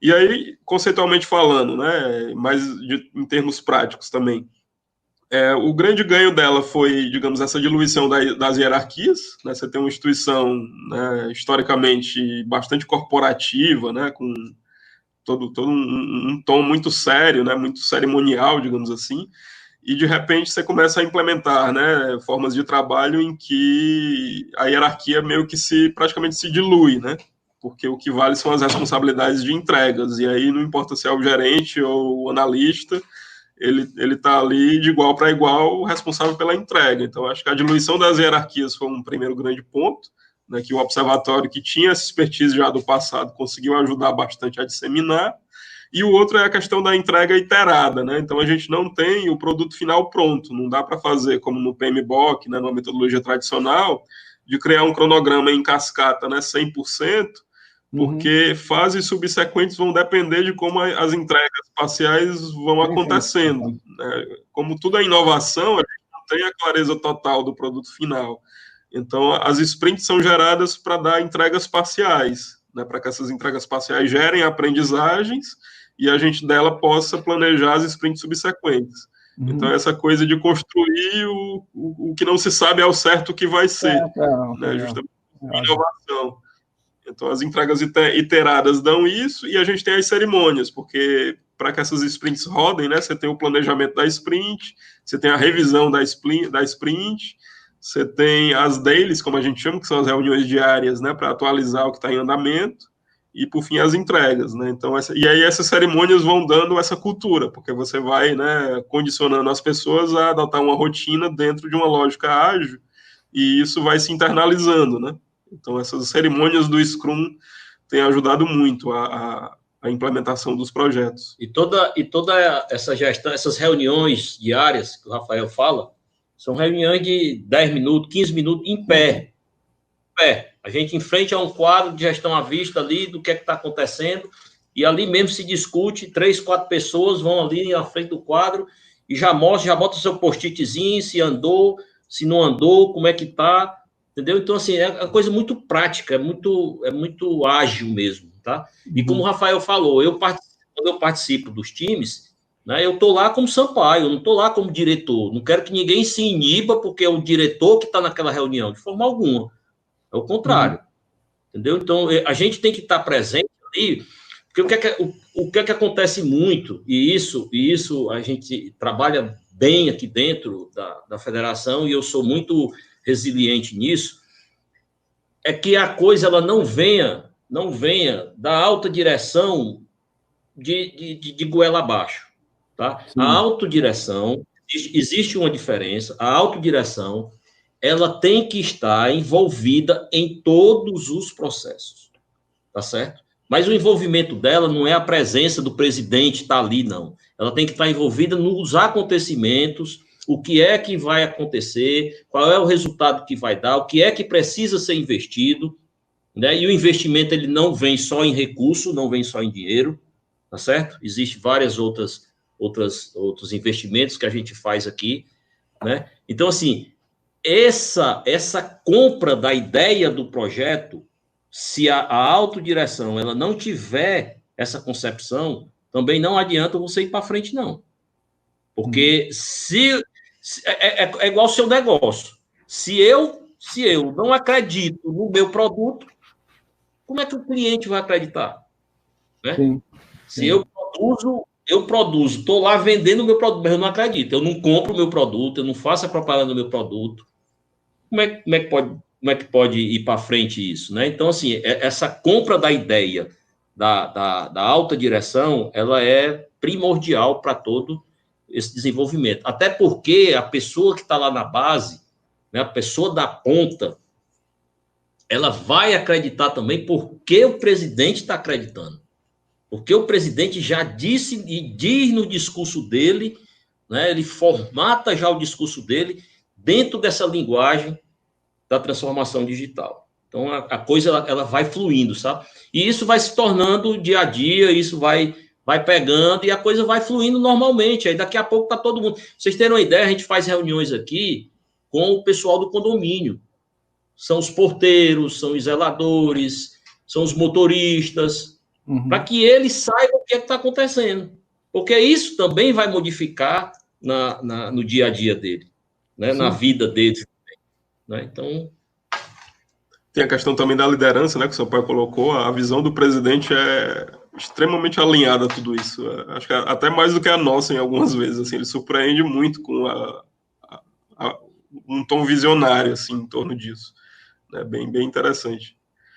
E uma outra questão que você colocou lá atrás, que eu gostaria para complementar agora, é a dimensão de tudo isso, né? Eu falei muito da dimensão do portfólio, uns 2.000 produtos, mas a dimensão das equipes, né? A gente está falando aí de, acho que uns 1.000 funcionários, E nessa atuação mais direta, né, que envolve os times corporativos e as gerências, tanto de tecnologia da informação, marketing, vendas, planejamento e outras mais, a gente está falando aí pelo menos de umas 100 pessoas atuando diretamente, né, no projeto, distribuídas por esses projetos todos. Certo. Essa foi uma questão até que me ficou assim, agora você falou, né, existe a gerência de TI, vocês não têm um suporte grande de TI. Quando você fala, por exemplo, digitalizou lá a padaria ou a fábrica de ração, isso tem que ter um suporte aí do TI, ou vocês terceirizam, ou como é que funciona isso? O próprio Senai, né, ele tem toda a estrutura para prover esse atendimento. A nossa TI, ela tem corporativamente a necessidade de TI da federação, né, incluindo todas as casas, mas um serviço desse, o próprio Senai tem a estrutura para prover tudo. Ok.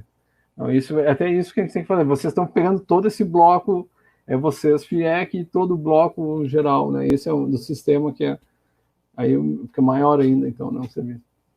Okay. Acho que didaticamente seria, né? A diretoria como uma grande articuladora de toda a estratégia de transformação digital e as gerências corporativas como o grande back-office disso e as unidades de negócio alinhadas para poder absorver e contribuir na construção e ofertar ao final o serviço para a indústria. Vocês imaginem assim, um organograma convencional, aquela caixinha lá em cima, presidente, vice-presidente, não sei o quê, diretor não sei de quê, aquele organograma convencional. Sim. Aí vocês imaginem agora um organograma desenhado em rede.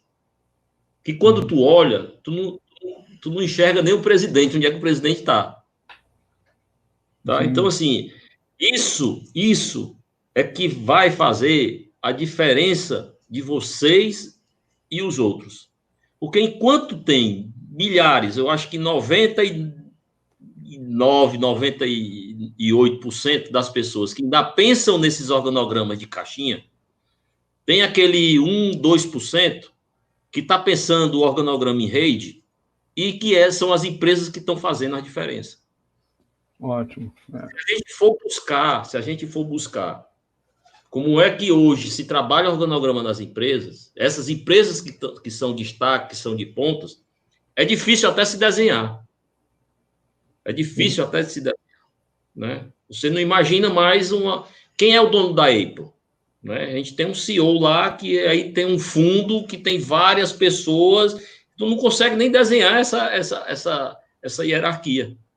Né? Então, assim, é nisso que a gente tem que se apegar, sabe? Sim. É nesses novos modelos, nessa nova disrupção, sim, que vai fazer a diferença. E coloquem isso para o pequenininho, para ele se enxergar como rede. Ele se enxergar como rede. Nós não podemos mais pensar isoladamente e individualmente. Não podemos. Um projeto, ele não pode ser o projeto do Sampaio. O projeto, ele pode ser liderado pelo Sampaio, com a participação do Rafael, com a participação do professor Lázaro, com a participação dos alunos de doutorado, com todos esses parceiros. O projeto, ele flui numa facilidade tão grande e tem um resultado e um impacto que às vezes a gente não consegue nem mensurar. E quando o projeto é só do Sampaio, só o Sampaio que fez, o voo solo é muito mais fácil de você atingir. Sim. É muito mais fácil você atingir um passarinho que voa sozinho do que um bando daquele passarinho, no meio daquele bando ali, você acertar só aquele pássaro que você quer. Mas se ele voar sozinho, é bem fácil todo mundo bater nele e derrubar ele. Mas se você vai num bando, é difícil até de identificar onde é que está o Sampaio naquele bando ali. Então, a ideia é essa. Tá? E não tem complexidade. A gente tem que trazer para essa coisa didática mesmo, sabe? Para essa coisa prática. A coisa prática da gente. A gente tem que sair desse conservadorismo, sabe? Transformar. A gente tem que transformar. A gente não tem que ter medo. A gente não tem que ter medo. Porque eu sou formado nisso, eu não posso trabalhar. Pode e deve. Pode e deve. Tá? eu vou voltar aqui de novo. Quando eu falei aqui que eu tinha que. Enquanto eu não contratasse um filósofo para trabalhar na minha equipe, eu não sossegava, me chamaram de doido aqui dentro. Eu era o louco. Por que eu queria trabalhar com um filósofo? Sabe? Mas porque eu quero viajar junto com ele, as ideias, o pensamento. A gente tem que ter isso, a gente não precisa ter medo. A gente tem que partir mesmo, colocar o que a gente sente, e vai errar muito. Quanto mais você errar, mais para frente você vai. Quanto mais você errar, mais para frente você vai. Tenha determinação, tenha resiliência, e as coisas acontecem. Muito bem. Eu já vindo agora para as partidas, eu gostei muito da fala do Sampaio, aí já foi quase uma finalização assim de ouro aqui da nossa palestra. Esse processo de errar e aprender é uma coisa que a gente tem discutido aqui. Eu tenho uns gráficos, agora eu desenhei uns gráficos. Meus alunos já devem estar acostumados com meus gráficos de aprender, errar, passos 2, MVP, vão aprender, errar. Porque que muitas vezes se criam uns modelos assim que você vai ter a ideia, vai fazer uma coisa, vai funcionar e vai para frente, e as pessoas não sabem que nesse processo tem um erro e aprendizado.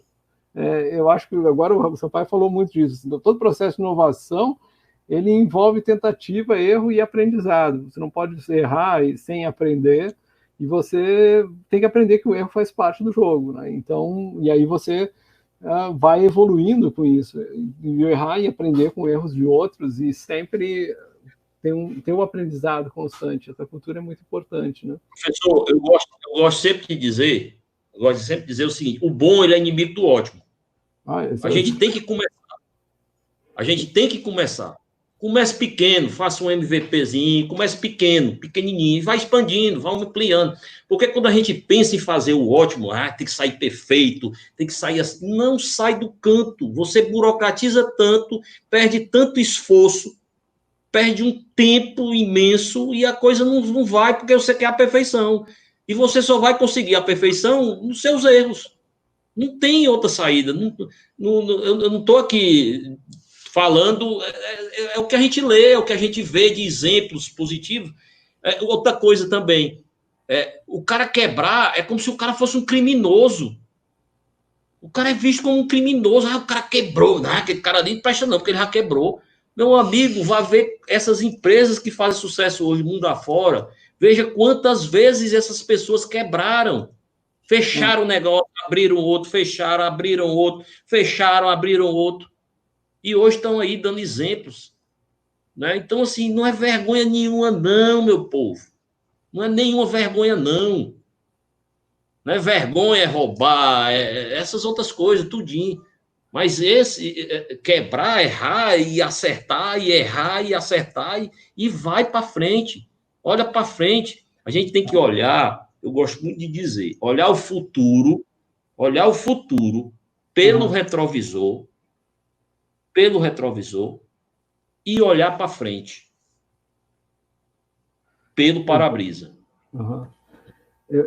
Entre o Samuel... Reflitam isso. Olhem tudo no retrovisor e enxerguem pelo para-brisa. Não tem quem segure vocês. Não tem. Muito bem. Sampaio, eu vou gravar essa tua parte, que na realidade essa história de o ótimo inimigo do bom eu também falo isso muito para todo mundo aqui. Então o pessoal acha que sou eu que... Eu acho que meus alunos vão escutar, depois vão dizer: pô, o Zé Carlos contratou, não, ele copiou do Sampaio isso aí, para ele falar que o ótimo inimigo do bom é Eu quero deixar bem claro que é a primeira vez que eu estou tendo contato com ele, viu? Para vocês aí, que são os alunos dele. Eu não copiei. É meu jargão aqui, eu falo para eles, olha, tal. Eu repito, assim, aí de vez em quando tem um mestrando meu que adora, já virou, ele faz até ironia de que eu falo isso, né? Então, um ex-mestrando, que ele fala, você está sempre falando do ótimo inimigo. Mas é uma coisa que eu repito isso, porque a gente tem que... Aí o Rafael também, no final, você pode ter uma super... Aqui no nosso processo, tem uma super... Não, a gente tem que chegar no ponto, aprender e depois passar para a segunda fase, né? Então, acaba a dissertação, não vai ser ótimo, vai ser boa, vamos para a segunda fase, você aprendizado, outra etapa, isso funciona aqui internamente, assim, e eu falo isso para todas as áreas, quando eu encontro, eu repito, assim, isso como em aula, eu acho que eu repito. O Samuel apareceu aqui, eu vou ter que botar uma resposta dele, assim, a presença do nosso querido Samuel Façanha aqui. Samuel tá aí. Olha, ó, me deu a honra de participar aqui da nossa live aqui. Como os modelos de gestão, a maioria baseados em controle, se encaixam na estrutura orgânica de rede, né? Esse vou passar para vocês essa questão. Rafael. Né? Eu acho muito legal que o Sampaio fala da tomada de decisão, né? As redes atuam, como a gente vem conseguindo estabelecer esse trabalho em rede, e as entregas, né, são apresentadas nas instâncias de governança, e aí a decisão é tomada e a gente vai para a etapa seguinte, né, nesse ensaio e erro, nessa experimentação que a gente estava comentando. Eu acho que tem uma sinergia boa entre a estrutura tradicional da federação com o modelo em rede que a gente vem aplicando. Ótimo. Agora a gente chegou no meio, Samuel aqui fazendo a presença aqui. Muito bom, muito obrigado.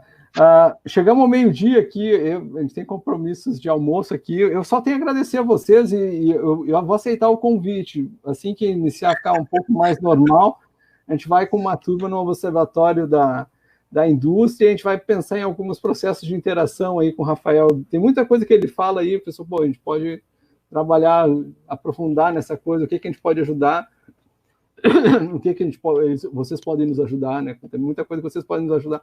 E o que a gente pode ajudar? Tem que fazer essa troca que eu tenho buscado, assim, ver o que a gente pode fazer para os dois lados. E a questão exatamente de eu colocar, o Samuel está propondo, vamos juntar a turma, né? Eu e o Samuel vamos organizar uma turma, a gente vai em grupo grande, né? Vai na turma visitar o observatório e discutir um pouco sobre isso, né? E aí a gente vai... Que aí a gente vai poder falar mais, assim, porque o que vocês apresentaram é meio sensacional, tem umas coisas assim que me fermentaram na cabeça aqui, mas é uma discussão longa também, né? A gente está com um filósofo craque de complexidade aqui, se a gente quisesse, a gente ia ficar uma tarde discutindo isso. Então tá, vocês querem algum comentário, assim, que eu não tenho a câmera final depois de finalização das nossas lives, mas vocês comentando aqui, a gente finaliza já um pouco para liberar. Acho que os alunos já iniciaram a fugir também, meio-dia, almoço. Então. Eu só queria deixar aqui para vocês, né, que pensem diferente, tá? Saiam do tradicional. O mundo hoje está precisando desses pensamentos diferentes. Tragam ideias novas, não tenham medo da ideia de vocês, não tenham medo de serem chamados de que a ideia não presta, não tenham não, porque os melhores projetos eles saíram de ideias assim que todo mundo chamava o cara de doido, de louco, né? Então não tenham medo não, coloquem as ideias de vocês no papel, coloquem para os outros ouvirem. Nunca pensem individualmente, nunca pensem que esse projeto é meu. Pensem que o projeto é nosso. Tirem o eu, coloquem o nós, tá certo?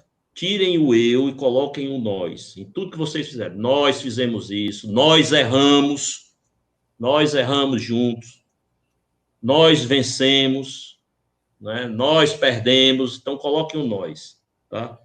E evitem colocar o erro nas outras pessoas, tá? Assumam. Se errou, assuma. Não diga se eu errei, não, eu errei porque o Rafael fez isso. Não, assuma o erro. Assuma. Eu errei, eu estou liderando o projeto, eu que errei, né? O time errou junto comigo, mas assuma a culpa. Nunca coloque, pelos erros da gente, a culpa nos outros. Porque a responsabilidade é nossa. E a gente tem que sempre trazer isso para dentro da gente. Tá certo? Contem com a gente. Reforço mais uma vez aí que a gente marque, assim que passar esses períodos aí de protocolos, né, para a gente marcar aqui no observatório. Será um prazer imenso mostrar para vocês e venham preparados para viajar, viu? Vocês vão viajar. É muita coisa. Ok, muito obrigado, então. Eu queria só agradecer pelo convite.